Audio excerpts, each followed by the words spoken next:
Calcium की कमी हड्डियों से संबंधित बीमारियों के लिए जिम्मेदार है और ये दांतों को भी प्रभावित करता है। तो आप ये बताएं, कैल्शियम की कमी से क्या कौन कौन सी बीमारियां लोगों में होंगी? देखिए, कैल्शियम जहाँ भी बोन जैसे हड्डी, हार्ट टिश्यू, दांत का पार्ट जब भी बनता है तो इसमें कैल्शियम एक स्पेशल यूनिट कहिए या यूँ कहें कि मेन पार्ट ही कैल्शियम होता है। तो कैल्शियम का कमी अगर किसी तरह का होता है तो ये अलग अलग उम्र में अलग अलग लोगों को अलग अलग तरह से प्रभावित करता है। कैल्शियम के साथ साथ मैं थोड़ा सा चर्चा करना यहाँ चाहूँगा विटामिन D3 का। आज के समय में हम लोग सब एसी रूम में रहते हैं, जो हमारा नेचुरल रिसोर्स था विटामिन D3 का, सन रे, सूर्य की रोशनी, उससे हम लोग दूर होते जा रहे हैं, जिसके कारण आजकल विटामिन D3 की कमी होती है। विटामिन D3 का इफेक्ट क्या है कि विटामिन D3 कैल्शियम के एब्जॉर्प्शन को घटाता है, उससे हमारे शरीर में कैल्शियम की कमी हो जाती है। अब कैल्शियम का कमी से किस एज में क्या होगा, तो मैं बताना चाहूँगा कि बच्चों में पहले दांतों का डेवलपमेंट होता है, तो अगर कैल्शियम का कमी हो गया, D3 का कमी हो गया, तो टूथ का प्रॉपर डेवलपमेंट ही नहीं होगा। जैसे हम लोग कई बार देखते हैं कि बच्चों में दांत निकलते ही पीलापन रहता है या दांत क्रैक कर जाता है। इन सारे केसेस में क्या है कि उनको कैल्शियम का कमी होता है और समहाउ विटामिन D3 का भी कमी होता है।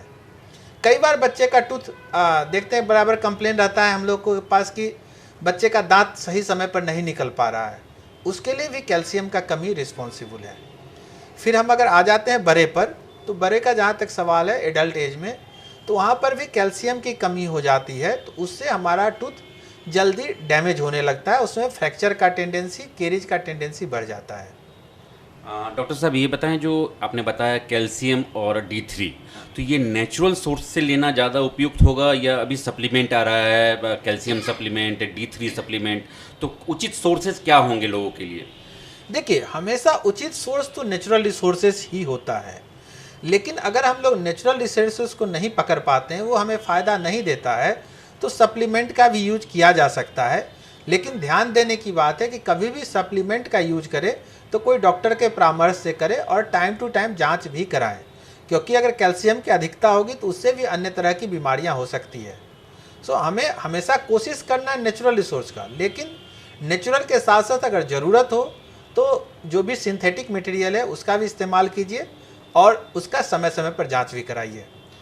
डॉक्टर साहब, नेचुरल सोर्स क्या क्या हो सकते हैं, इनके बारे में हमारे दर्शकों को बताएं। देखिए, विटामिन D3 का तो सबसे नेचुरल जो सोर्स है आपको वो सनडे है, जो हमें फ्री में मिलता है। हमारे इंडिया में सनडे भी की अवेलेबिलिटी कभी कम नहीं होती है। जैसे यूरोपियन कंट्री में कई जगह ऐसा है जहाँ सनडे बहुत कम समय के लिए निकलता है या ठंड प्रदेश है, बट हमारे यहाँ इंडिया में कभी भी ऐसा नहीं होता है। तो इसके लिए ज़रूरी है कि बच्चों को या इवन बड़ों को भी, जिस समय उगता हुआ सूरज हो शुरुआत में, उस समय हम धूप में बैठे आधे घंटे तक बैठें और उसका फ़ायदा उठाएं। कई बार लोग कहते हैं कि मैं धूप में बहुत चलता हूँ, मैं तो धूप में ही काम करता हूँ, बट वो धूप आपको D3 नहीं दे रहा है, वो आपको कमज़ोर कर रहा है, आपके बॉडी से वाटर को वो खींच रहा है और आप कमज़ोर हो रहे हैं। इसलिए हमेशा सूर्योदय के समय का ही सनडे लें और वो फ़ायदेमंद है।